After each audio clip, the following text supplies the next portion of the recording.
This broadcast is the property of Codependents Anonymous.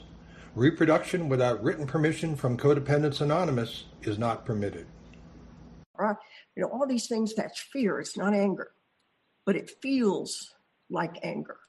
It feels scary. Oops, now I've gone too far. That is my problem. And try to click there.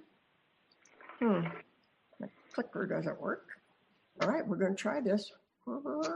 Next one. Come on now. Coaxing, that is not the correct one. There we are. Okay. And let's click again. Okay, there we go. When I'm angry at something, I'm actually afraid. Remember that. And I was angry a little while ago. My boss wrote me up. I'd never been written up in my entire career of working. Can you believe that? I'm 66 years old, never been written up before. So I had a lot of emotions come at me when she wrote me up. Fear was the biggest one. Am I going to lose my job? Am I going to lose my income? What's going to happen next? What if? And also my sponsor pointed out, she said, don't worry, actually, you're just being lazy. Wow. Nobody talks to me like she does and gets away with it. But she said, yeah, you've got this job now. It's all comfortable. You know where to go. You get there every morning. You do your job. You know who the people are. You know what their personalities are. Everything's already in place and it's all figured out. If you had to go get a new job, then you got to get all dressed up and go on interviews and stuff like that. And then you got to get to know new people and train on a new job. And you're lazy. You don't want to do that. And she was right. She was right about, I'd say, 99.9999 things that she said to me. And I haven't figured out that 1% yet. So let's try going there. We get home. Wow, that worked. Right out of the book, it tells us courage does not come from the absence of fear, but our willingness to walk through it. You have to be courageous. This program is not easy. I wrote right in the beginning of my book, none of this goes down smooth because it's scary. It's not normal. It doesn't feel right. It's different. And you got to be ready for that. We must stop. We must be willing to stop, turn around, and walk towards our fear. Stop running. Fear also keeps us from making decisions, any decision. It's scary to stop and face what's coming at you because you don't know what's going to come next. Therefore, if you just don't make a decision, that's avoidance, and that's what I did. That's my favorite way of dealing with things. And it's the laziest one. What a coincidence. If I just don't do anything, what have I got to lose? I already know what today is. I already know what's going on right now. I know how to handle that. But if that changes, then what's going to happen? So for many of us, fear is our guardian. It helps protect us from harm, any kind of harm. As codependents, we habitually use fear to protect ourselves from any opportunity of being shamed. Shame is a big thing for codependents. Now, I don't know, not having grown up in a normal atmosphere, I don't know what people who were raised in a nurturing atmosphere would feel about. Do they have any shame feelings? Do they know what that feels like? Do they fear anything? I wouldn't know. I'm not sure I really want to know. I'm where I am for a reason, and I respect that. Besides, what choice do I have? My sponsor used to say, well, what choice do you have? Man, for somebody who likes to run the whole universe, I've got lots of choices. I can go nuts on people. I can manipulate people. I'm very, very good at that. And I'm going to try to click this again. Yay! Here's the weird part. Things we fear the most are things that have already happened. It didn't make sense when I first heard this, but when you think about it, we already know what those things feel like. So of course we don't want it to happen again. Like for my example, if you're about to get out of your car and you see someone walking in your direction, you wouldn't be afraid of that. It's normal stuff unless you've been carjacked before. If you've got the experience of when somebody walks towards me, what if they're going to carjack me? What if? The thing that you're afraid of, okay, think of something you're afraid of that's already happened. You know what it feels like. Would anybody like to share something that they have already experienced, what it feels like? Anybody have an experience that they want to share? Just raise your hand and I'll call on you. Jade, what do you have for us?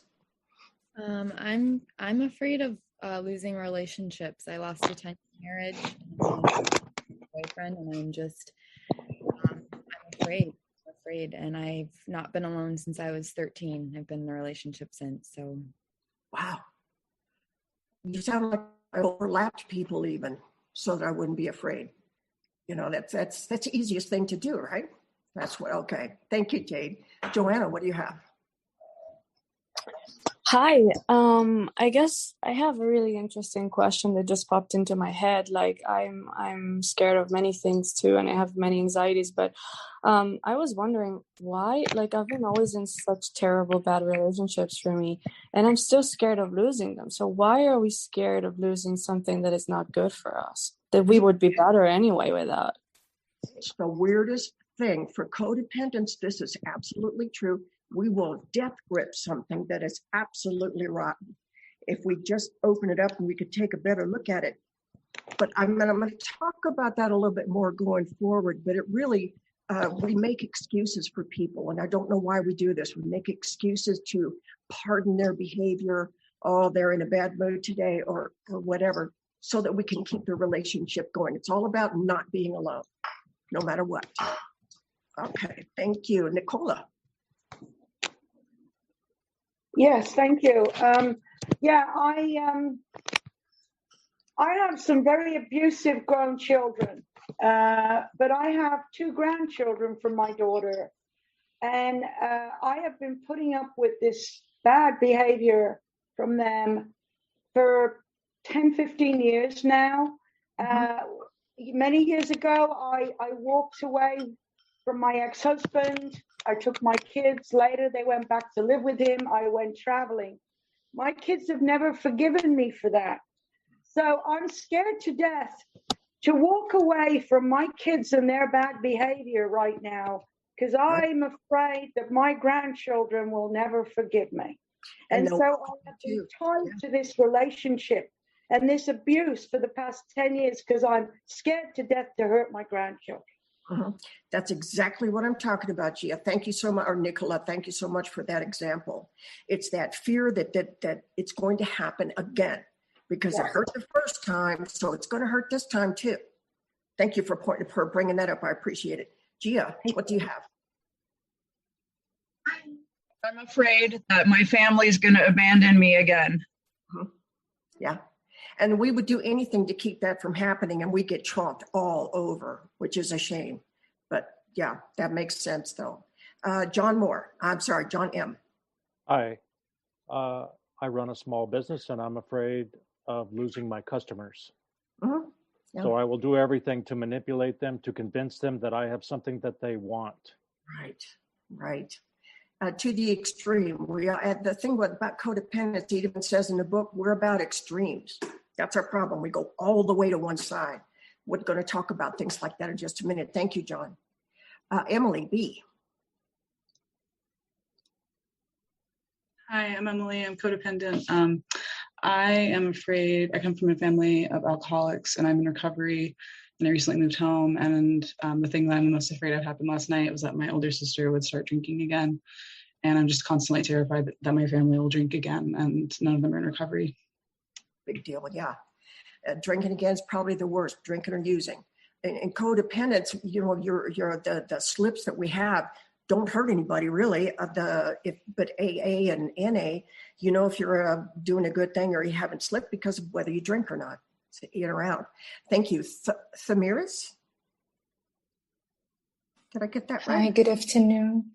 I am afraid of being manipulated and exploited by my family. I'm actually afraid of relationships. Thank you. Thanks for calling out. Lena. Hi. I'm afraid of people putting themselves in the position of power over, but also your slide, it's like it tied for me. I'm probably about 7 and someone tried to pull me into their car. I have this vigilance over locking my doors and scanning whenever I'm stopped, and your slide connected it up. So maybe I don't have to be so vigilant and terrified about my car anymore. I'm happy about the opening to be aware of more of these little fears so they could just be heard and settle. It's like a really wonderful opening. Thank you. Thank you. Thanks, Lena. JM. Yes, hello. My name is JM. I'm a codependent, and thank you for this. Thank you for your service. My fear is making a mistake, not making the right choice. And I know that everything happens for a reason and all of that, but I'm afraid that I don't hear God's voice when I'm making a choice. It's hard to distinguish especially when you're new, because is this me talking to myself? Or is my higher power? It's confusing at first, but you'll get used to it. Thanks for calling out. Julie B.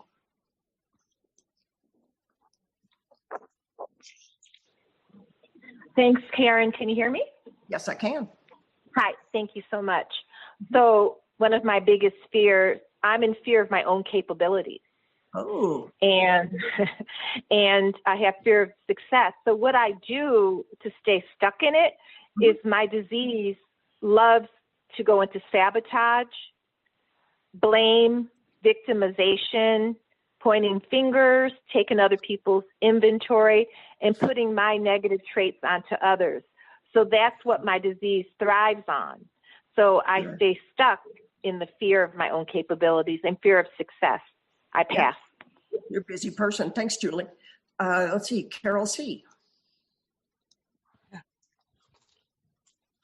Karen and everybody. For me, I'm actually afraid of joy and happiness because past experience tells me it won't last. The rug will be pulled out from under me again. And so I'm especially afraid to trust. And I do understand that it's rooted in my attachment style, indubitably. Thank you so much. That's absolutely real. Thank you. Ryan C. Hi, yes. When I was in my adolescence, I was brought into a group socially and then led to believe that I was accepted and loved there, and then made a fool of and ridiculed publicly. And now I have a real issue trusting people or being around my peer group. I'm with you on that one, Ryan. Thank you. Brian. Hi, I'm afraid that I'm not going to be able to find my own identity and financial independence away from my enmeshed parents. Oh, yeah. Yeah, that's a big deal. Thanks, Brian. Oh, you want to go? Okay. Hi, Karen. Thank you. Tourmaline, codependent.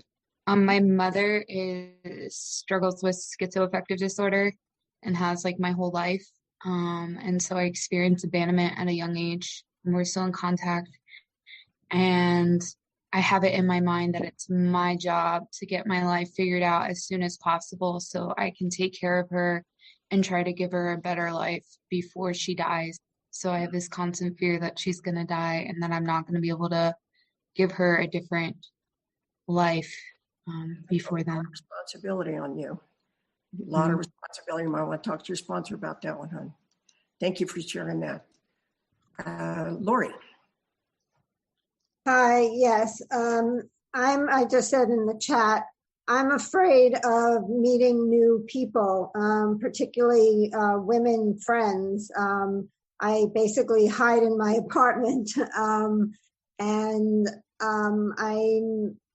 I need to make new friends, and I'm just afraid of, like, how do I start a conversation? Will I fit in? Will I say the wrong thing? And I have like so much anxiety about it. I'm isolated far too much. On purpose, huh? Yes. That's avoidance. That was my deal too. Easiest way, just avoid everybody. Thanks, Lori. Emmanuel. Come on. I'm afraid to fix. I'm afraid of my parents, my relationship with my parents. I come from a dysfunctional family, and I just don't know how to do it right. But I know I have to start with myself. I just don't know what it looks like once I move on from myself to talking to them about what I've discovered. Parents are tricky. Family members in general are very, very tricky and tenuous. Mish. Hi, thank you for the presentation. I live with a lot of fears and regrets. I regret so many chances in life that I didn't take. And after a traumatic relationship, I became single for 10 years.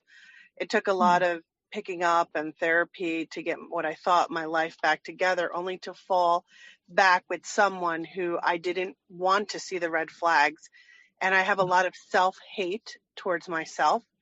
And I've often heard this be said about codependence, and I probably fall in that niche of like sadist behavior of suffering and being stuck in such a sadistic relationship in general. Could be an intimate relationship with a man or friends that are very manipulative, and just suffering and that self-pain and being so used to it, but at the same time hating myself for that, for the disease that I feel I carry, which I wish there was a magic pill to take and just erase it. Yeah, so I'm always saying that, and it's just living with those regrets and fear of living with further regrets in my life at this age, in midlife. Yeah, and looking for that magic pill or that magic bottle of something, that's what we do about it. So, that's what happens. Thanks, Mish. Jiffy, there we go.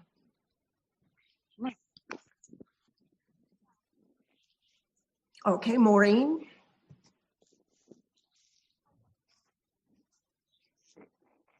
Hi, I am Maureen and I'm codependent. I am a newcomer. I'm also in another 12-step program of AA, and I've been sober for quite a lot of years, and I've just started this Codependent No More workshop, and I'm finding I'm finding it so mind-boggling. I'm okay when I'm in the meeting with this little group of women, and then when I have to go and do my homework, I just struggle with fear and anxiety. And I have been in the victim mode for quite a while, and I don't understand. I'm trying to get out of it and out of the self-hate and constantly beating me up, and that's why I actually joined, a codependent group, or started one actually, and we have no idea what we're doing, but we're pressing through. But I'm just finding it, I don't know why I have so much anxiety and fear, and I honest to God, it probably sounds insane, but I don't know what I'm afraid of. I know that a 12x12 program will really help me, and it has before. I just feel stuck. It's okay. Yeah, you work the steps and you're going to get past all that. I promise. Let's see, Chris. Thank you. Yeah, I'm Chris. I'm codependent. The fear I have is about, this is the person I wish to portray I am, because if people really knew what I was really like, they'd dislike me. And that's my fear. Yes. If they wouldn't have anything to do with me if they really knew me. That's a big one. Yeah. Thanks, Chris. Josh. Thanks. Yeah. So I guess my biggest fear, I think I already posted a little bit about abandonment issues in the past, but a bit of a late person dating, been in a relationship for about a little over 3 years. I decided to propose. She said yes. And then within 4 months after that, she changed her mind and we broke up. So it's kind of a fear of having that abandonment again, where I get into a new relationship, get that far, and then the same thing happens again. Yeah, this is a repetitious cycle, and that's what we do every time. It's just a different person with maybe a different hair color, but it's the exact same person. Work the steps all the way through with the sponsor, and that'll go away. I promise. Laureen. Hi, I'm Lauren, a recovering codependent. And I'm afraid that I'll be in a close relationship with someone and that they'll discover a character defect or something that they don't like about me, and then they'll leave me. So I have a huge fear of abandonment. Yeah, that's we all have that same fear. Don't worry, you're in a good place. Yvette. Hi everyone. I thank you so much for calling on me. I guess I have a fear. Not guess. I have has no guessing here. I have this fear of kind of talking and having these hard conversations with my oldest sibling. I didn't realize that I have a fear of my oldest sibling. I just never thought of it until I came into the program and I became aware of it. Our father is ill right now, and there's some issues over his health care, and it's been very difficult having that hard conversation with my brother without there being conflict and some manipulation, and probably on both our parts. And so it's that fear of having that conversation. Yeah. Thank you. Come on, bud. What's your sponsor? Edith, you said you can't raise your hand. I think I would say I could relate to everyone's fears. But also my fear is taking risks. I think I've always been one to always be on the safe side, but sometimes taking the risk would get me. Now I realize in hindsight that if I were to take that risk, maybe I would have been in a better path. But that, in a way, is in conflict with my religious beliefs, wherein it's thy will be done. So then it's also in my thought that this is what it's supposed to happen. Right. So there's that conflict as to, okay, what am I to do? Right. And Eden, when I pray now, or when I ask the universe what's going on, I ask, what, if anything, should I do about this? And most of the time the voice comes back, but out most of the time. And sometimes I end my prayer.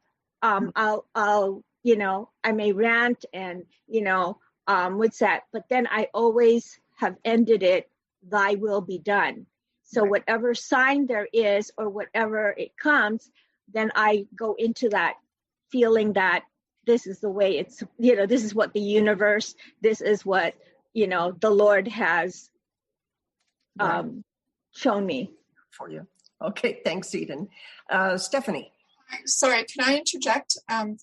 Somebody doesn't have a hand raiser ability. Eden from USA has been waiting. I just talked to her. Okay. Thank you. Okay. Stephanie. Thank you. Thank you. Sorry. Mm-hmm. Okay, Mish. I just wanted to mention one. Come on. I can't hear you. Come on. Okay, I can't hear you, Steph. Catherine, you've been very patient. Yes. I was like, did she not see my hand raised? I see it now, yes. I fear so much. I fear, well, first off, being a believer in God. I fear for my family's salvation. I literally feel fear that my prayers won't be enough to, and this sounds heavy, but it's real, that my prayers won't be enough to keep them from hell. That's the truth. And then the other, excuse me, the other fear I have is that I won't be fully alive, because I always feel I've dealt with depression for 2 decades, and I deal with complex post-traumatic stress and OCD and all of that, and I feel like I'm not fully alive and I don't fully enjoy life. And I fear that I won't ever become fully alive and connected. The only thing I can tell you about your parents is that God doesn't have grandchildren. He has children, so they are going to have their own higher power. And that might help relieve the burden on you. I hope it does. Stephanie? Hi, thank you so much. I'm grateful codependent. My biggest fear is actual physical harm. I've been through some, not only verbal and emotional abuse, but some physical abuse. And so now I'm looking at everything differently. Even a couple years later, definitely can't trust like I used to be able to. Definitely looking to see if I'm going to be harmed in any way, even by strangers. And I'm a small person. I'm little. I'm only 5'3", so it doesn't matter how much martial arts I do or whatever I do. Still always feel like I'm looked at as that person that can be picked off. Oh, a and target. so that's something to feel safe is really tough for me. Thank you. I'm 5'2". I think I puffed myself up and people are scared of me. I don't know why. I probably I'm lying about that. And Terry. Oh, hi. Thank you so very much. Wonderful meeting and wonderful to hear others sharing about their fears. That's so helpful, even if it's 2 sentences. I'm terrified of being alone. I'm an older person. I have a husband and that's all I have. I've been isolated. I have a hard time with friendships, especially being an older person, and this COVID has isolated us all. So I'm terrified of being alone. Thanks. Thank you so much. Okay, 2 more people. Kathy C. Hi, everyone. Kathy, codependent. I'm afraid to leave my long-term relationship, and I came to CoDA because of it. Because I know it's not healthy. I know it's toxic, and I know it's very codependent. And I have a hard time not trusting God, but just understanding like when the right time to go is. I recently lost my job, so I'm currently on EI, and it's like living in Toronto. It's impossible to, move out, and I'm just really confused. And I thought I was ready to go, and then I was thrown another curveball. Like I know I need to leave, but I just can't. I'm scared and I'm stuck, and I've gone through all the steps, but I guess I'll just keep trying until I am ready. Thank you. Yeah, when you've heard enough, you'll leave. When you heard enough. Okay. Corrine? Hi, everybody. Corrine here. Uh-oh. Barely hear you.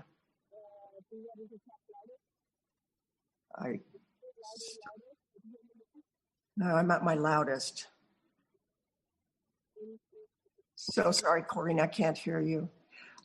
Jiffy, last one.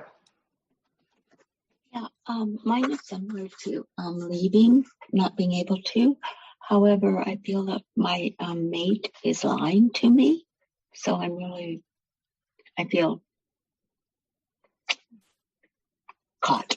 Thank you. All right, let's move on.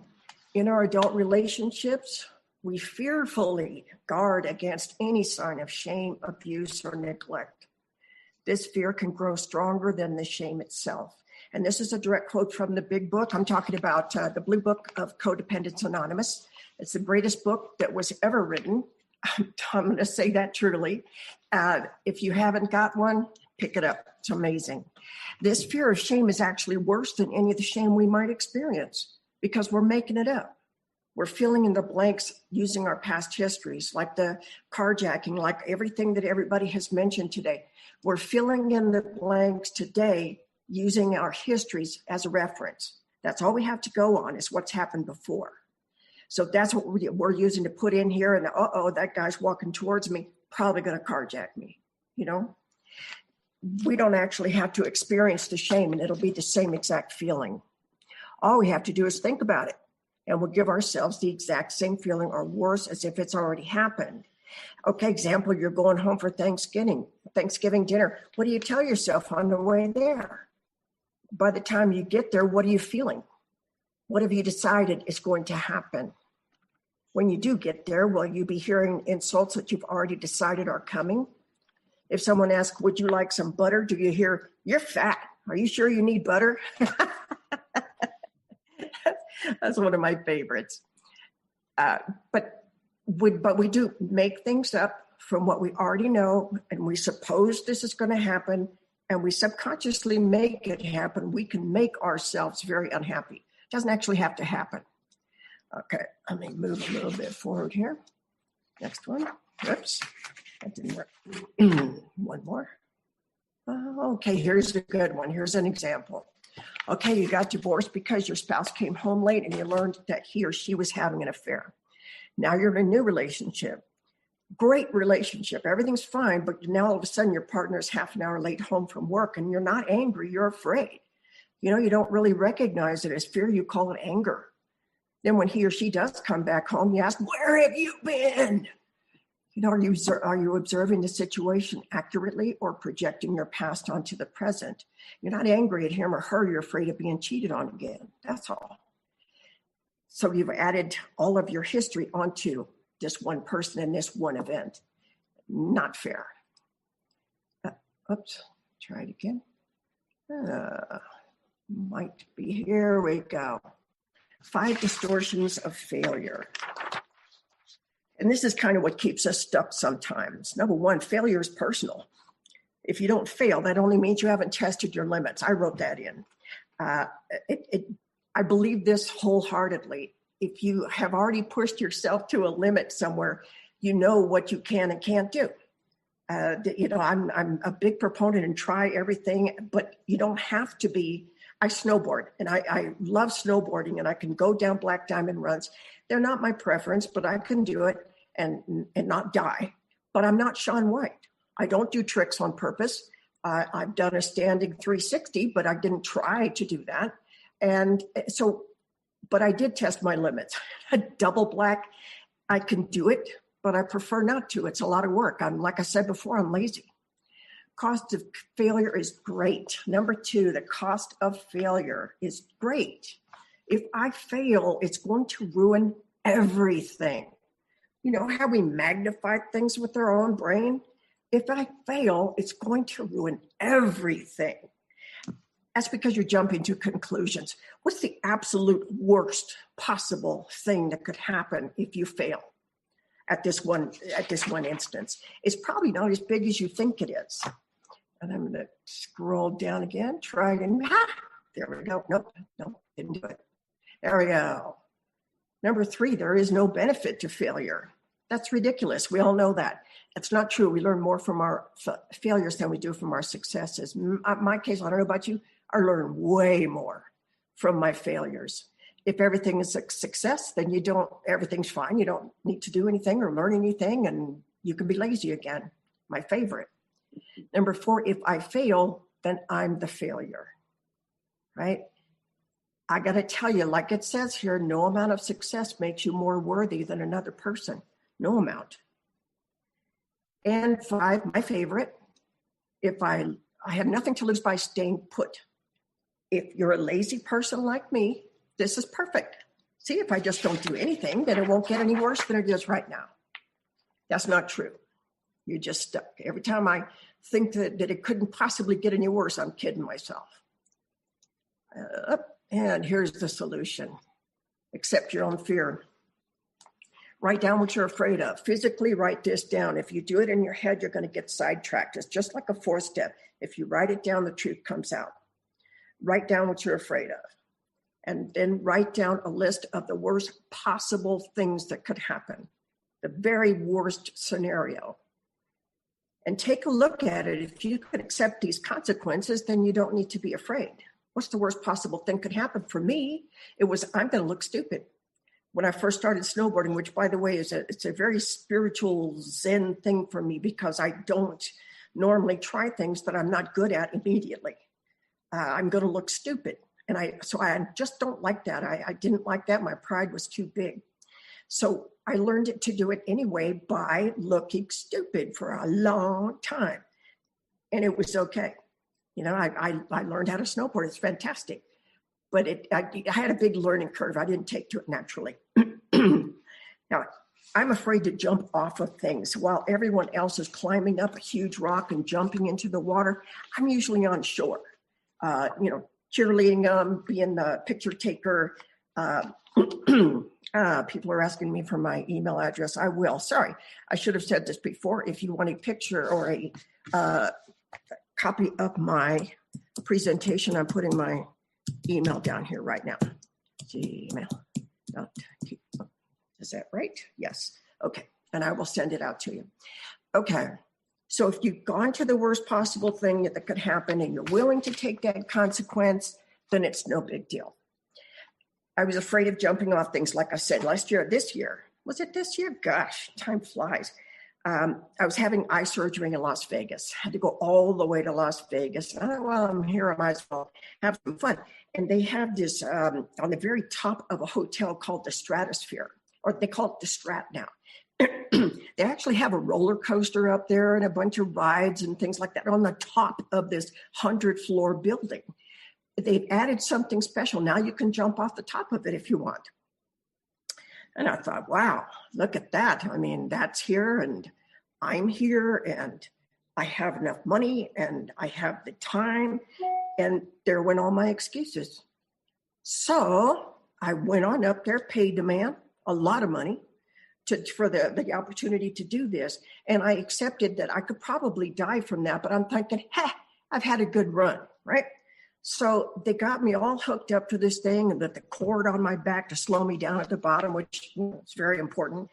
And I decided to face my fear. I walked right towards it and I decided I'm not even going to hesitate. I'm just going to step off the platform. I decided that. And as soon as the guy gets me all strapped in and secured and the cords hooked to my back and everything, he unattached the safety strings holding me to the platform. He says, okay, as soon as I count down, you can go ahead and go, like 3, 2, 1. As soon as he said 1, I'm off that thing, stepped right off the platform into the great wide beyond. And it was, I think I first made a noise like, yeah, or something, as I remember. And then I was flying through the air. It was magnificent. I briefly had a chance to think I could die from this, but that went away and I experienced the joy of that ride. It was amazing. The wind in my face and all the way down, I'm thinking, look what I just did. I mean, my goodness, this is something I don't do. And everything turned out well, as you could see. I recommend it. Walk towards your fear. What are you afraid of? Go ahead and do it anyway. Within normal limits, I think. Next one. Come on. Here we go. Oh, this is so hard. See, I'm afraid I'm going to look stupid again. Here we go. We felt shame and feared its reoccurrence. We're not afraid of a brand new thing happening because we don't know what it feels like. We're afraid of something that already did happen is going to happen again. So we learned how to alleviate our fear and shame by controlling or avoiding ourselves and others. That's right out of the book. And how do we do that? We use our patterns: control, denial, low self-esteem, compliance, and avoidance. Avoidance being my personal favorite. That always worked for me. If I could run out of the way fast enough, especially in my family of origin, we all did this. All of us kids did the same thing. As soon as we heard the garage door going up, we were poop like little rats or something. So I do have a little worksheet if you want to work at it. Oopsie. I'm having so much fun with this. Following worksheet. Here we go. All right. Just real briefly, why are you angry? I recently got fired as well after a job that I've been with about 18 and a half years. And it was weird. It was a terrible experience, but thank goodness I had CoDA. It took me 4 days to recover, only 4 days. That's magnificent. Why was I angry? My boss was being a bully. She was awful. She would come down and scream at me and infer that I was stupid. She didn't call me stupid, not by that name, but she inferred it. She actually tried to convince me that I had dementia and that I just wasn't doing my job as well as I used to. And I'm thinking, I don't understand what you're telling me. I don't believe you. I didn't say that out loud, of course, because that would have brought me something else. But because I didn't believe her when she said that, she didn't hurt me. I was more perplexed than anything else.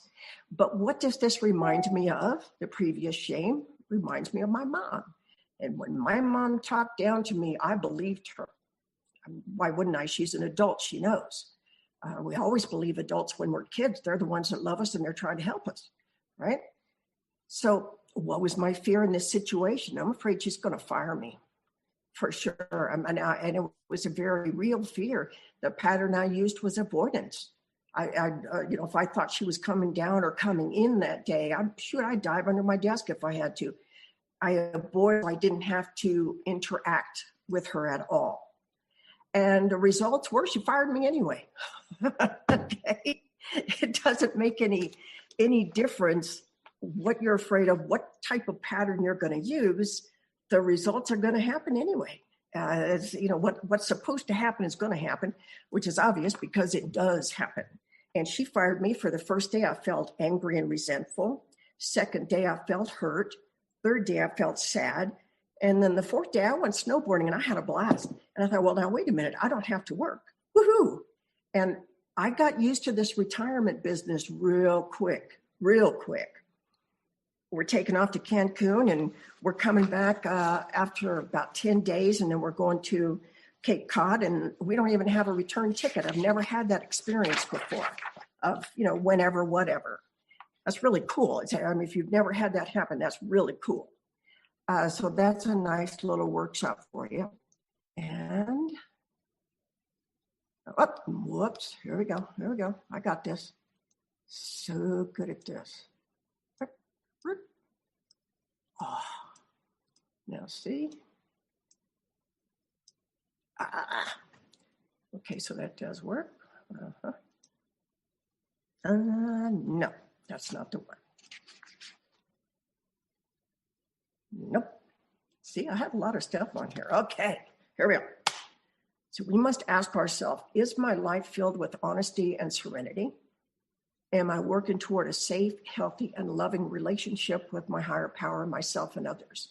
If you're not doing that, then you're practicing a pattern. If you're not practicing patience and tolerance, then you're practicing a pattern. There's no really neutral fence time, or either one or the other. For some people, placing faith and belief in a higher power may be difficult because it means letting go of illusionary safeguards. Illusionary safeguards. What might that be? An illusionary safeguard might be alcohol. That was my choice. It might be drugs. It might be a person. It might be anything that will keep you out of the present situation. Let's see, illusion. When you make something or someone your higher power, it's a temporary fix. It's an illusion. We can force somebody to be nice to us temporarily. Because women have something men want. Men have something women want. It's a temporary fix. We use our codependent patterns to feel secure and in control of the situation. When I manipulate somebody, I'm not changing their basic nature. All I manage to do is manipulate a situation to get what I think I need. Example, if I tell a man, you had better get me flowers on Valentine's Day. Why do I want flowers? Number one, break it down.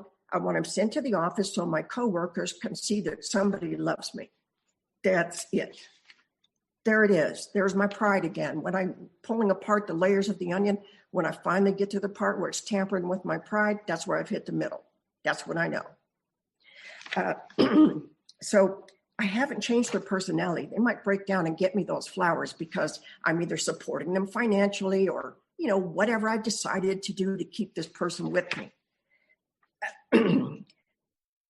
I've only a temporary appearance of love. It's an appearance. The kind of temporary illusionary safety to act real. If you have to fish for a compliment, do you believe it? Do you believe it when you get it? If you get it. Let's see if I can just, no. Next screen. Come on now. Be nice.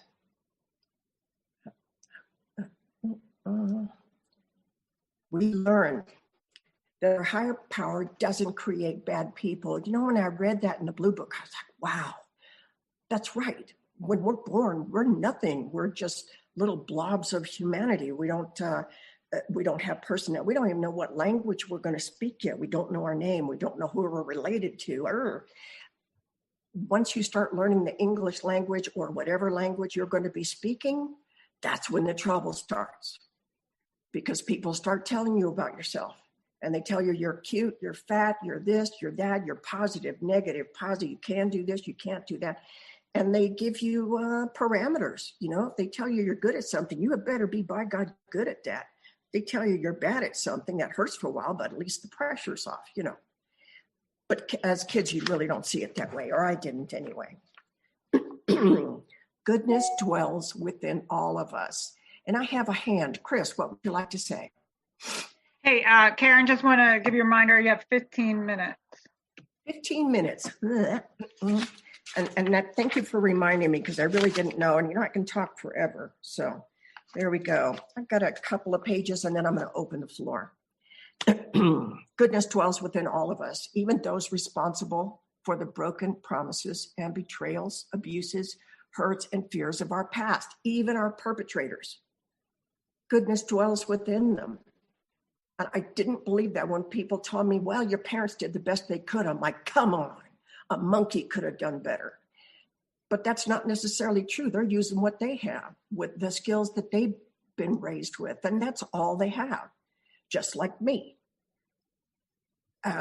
Let's see, it's possible to love these persons, yet not condone their negative behaviors. None of us loves or lives life perfectly, and that's good to know. That's a relief. I got another idea of it this morning. You know, when we're looking at people, they've all been raised differently, and they're all quiet. Not only were they raised differently, they might have a different culture than you have that does things differently. So we don't know. Judging people is like a losing experience. When we were kids, we don't realize we're also watching our parents grow up. We assume they know everything. And that's bad. Now, separate the person from the action and you'll be okay, especially when you're trying to do your 4th step and your 9th step. Separate the action from the person and then see what you did or didn't do that you could have. My parents were 21 when they had me. How much did I know about the world when I was 21? How mature was I at that point? I am blessed by not having any children. I had myself sterilized when I was 20. Because I knew I didn't want to have children and they would not want to have me. I would have been, all of my kids would have qualified for Jerry Springer. Oops, see, I'm going up again. Whoop. Oh, something. Oh, another one. Come. Down we go. Ah. Okay, that's the one I'm on right now. This is so fun. Are you letting your perceptions ruin your recovery? This is easy. When you're wondering, how can I tell if I'm making something up? And the answer, anytime you predict the future. Anytime you say this is going to happen and that's going to happen, and when I go home for Thanksgiving, my sister's going to do this or my mom's going to call me that, I'm making up the future. And I'm deciding what's going to occur. So yeah, making things up. I'm really, really good at that. I used to be. Acceptance is the key. Considering that the only thing you can change is yourself. Just accept that this is the way it is right now. It doesn't matter what's going on. It doesn't matter if you can't change a person, place, situation, can't do anything like that. So you're the one that has to adjust your sails, to, tack your sails to adjust to the wind.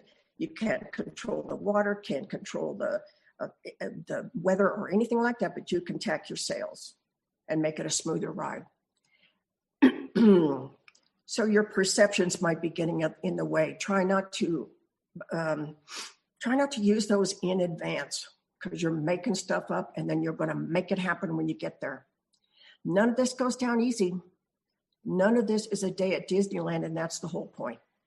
You can stop fantasizing now on what you think your life should look like, or what somebody else thinks your life should look, and accept how it really is. This is how it is right now. That's all. It's just acceptance of the actual situation. Up, same page. Come on, one more. There I go. And here's my last page. And so I ask you, what would you be doing if you weren't sitting around worrying or wondering or trying to figure out how you're going to manipulate something to happen or not happen? What would you be doing if you weren't so afraid? I would be snowboarding, sewing. I took up sewing again now that I'm retired. Reading, dancing, cooking for fun. I'm not a good cook, but I can cook. That's another thing I lie to myself about. When I say I can't do something, that's not true. I can cook. It just doesn't taste the way, it doesn't look like the picture. But yeah, anybody can cook. Take a nice walk, chatting with a friend, taking a lunch down to the beach. What would you be doing? Instead of sitting there worrying and wondering about how you're going to change something using your patterns, which is pointless. When you do in the future, you're making it up. And it's a waste. It's a waste of time for you. I'm going to open up the floor now. And whoever's in charge of me today, let me know when we're done, okay? And just raise your hand and I'll call on you. Anybody who wants to say anything, just raise your hand.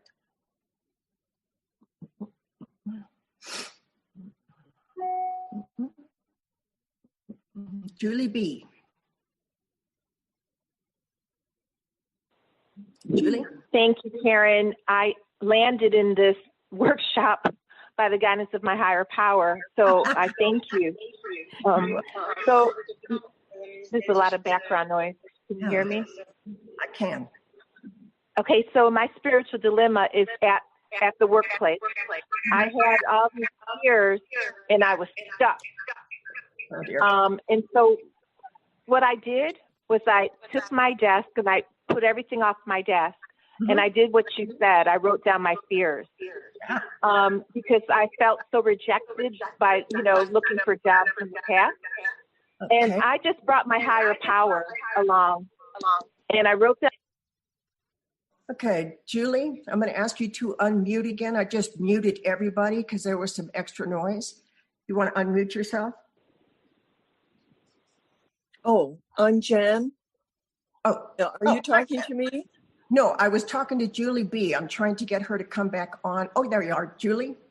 Okay, thank you so much. I'll make it quick. Okay. Thank you. So my spiritual dilemma is, fear. And I did exactly what you suggested about doing the inventory because I was afraid of looking for another job because of my fears of potentially getting fired. So when I was suffering so much, I said, I need to bring my higher power in this. So I took everything off my desk. I wrote down my fears and my love-based feelings. And then I wrote 35 times, I will trust God, I will trust God, I will trust God. And on the other page, I said, I deserve a good job, I deserve a good job. And then I applied for a job and I got it. Ta-da! That's unbelievable. It's amazing. So thank you. You're welcome. And they say you do the possible and your higher power will do the impossible. Still have to do the footwork and everything, but I'm sitting back waiting to see what's going to happen next. I'm more of a spectator than anything else. Rosalind. 6 minutes. Okay, thank you. Rosalind? Hi, I'm Rosalind. I'm codependent. I'm so glad you did this topic. I have such a passion for this area. The groups that I'm involved with, they know my rant. I get on my rant. I used to be so fearful. I actually would wind up in the emergency room in seizures from anxiety and stress. Long story short, I eventually got sick of being afraid, sick of it. And so it really just clicked with me one day that I realized I had to stand and face all my fears. And so now what I do, I actually run into what I'm afraid of. So I just run full force into it because I know it won't kill me. It won't kill me.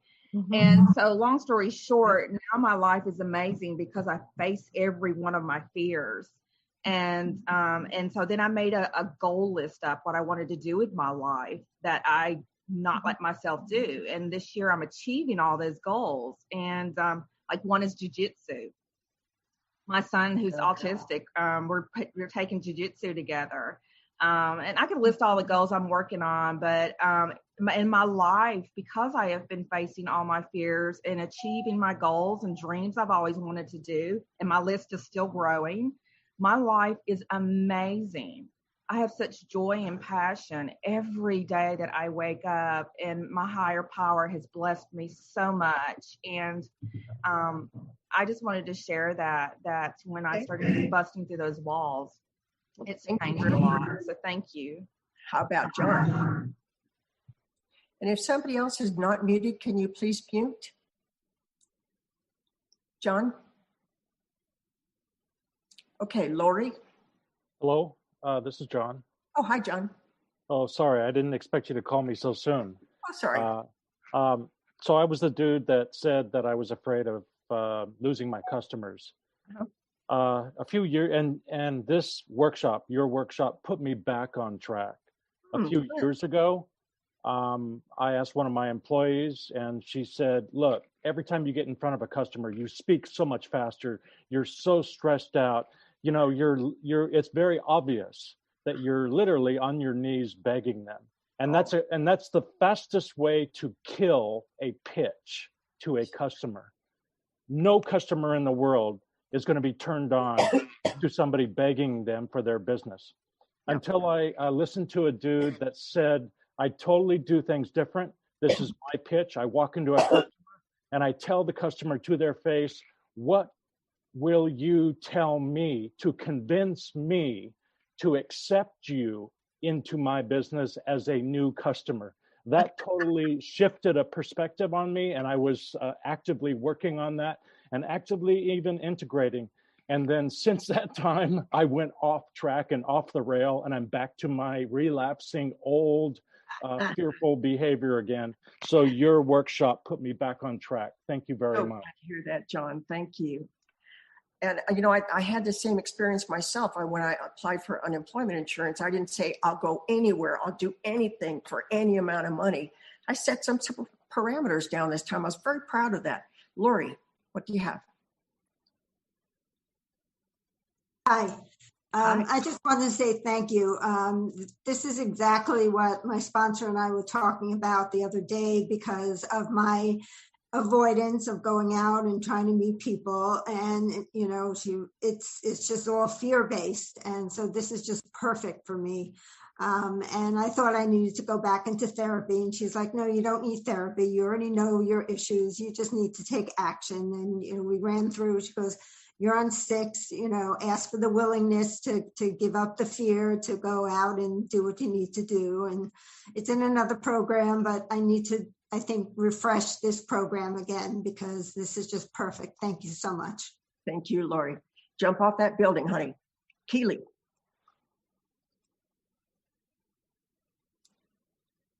Keely D. 2 minutes. I do not have a question. I'm not sure. Did it look like my hand was up? I'm having issues with the app. Sorry. Thank you. Okay, Carol C. Oh, I'm sorry. Actually, Karen, I wanted to know what your email was so that I could contact you to get a copy of the PowerPoint. And thank you for the presentation. Perfect. It's in the chat. It's right there in the chat. It's the lowest one. Anybody wants a presentation or the slides, I'd be happy to send those. Jan. Okay, Mish. Oh, I'm sorry. I couldn't hit. I was on mute. Oh, okay. Thank you very much. Just wanted to say thank you for all the good words you put in. It's been really good to hear.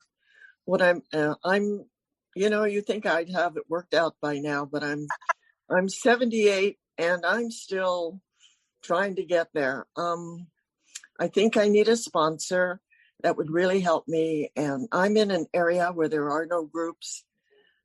I'm in Washington, in Port Angeles. And anyway, all the good things that I've heard today from everyone have encouraged me and made me feel a little bit stronger. And I don't feel so alone right now. So thank you very much for everything. Thank you, Jan. Mish, really quickly. Hi. First, I wanted to say how I want a couple of words of advice. First thing is I lived day to day in regret that I let the person I'm with know that I'm a codependent, and it is used against me in any verbal abusive argument. A two-pronged question: what do you do how do you know that you are fully recovered by using the steps, and how do you prevent relapsing? Well, if you take your program with you wherever you go, that's important. I take my program everywhere. That's why I jumped off that building. Also, because it's always a challenge. There's always something new to learn every single day. So if you finish the steps completely, you will know when you're not doing the right thing or feeling the wrong thing, because it hits you right in the middle of your solar plexus. All of a sudden you're end of the breakout room, so everybody will be coming back in. Okay, great. So I'm sorry I can't talk anymore, but thank you. You have a couple minutes if you want to. Well, heck, there we go. You will know if you are doing the wrong thing, because you will intuitively know how to handle these situations. You're going to know that you're on the wrong track because it's uncomfortable. All of a sudden you think, man, I don't know what's wrong. I feel uncomfortable, but I don't know why. And that's why. Yeah. Okay. Anybody else real quick? I just want someplace to go to get a sponsor. Okay. I got my email there. And I can email you. Is that it? Go ahead and email me, and I'll either sponsor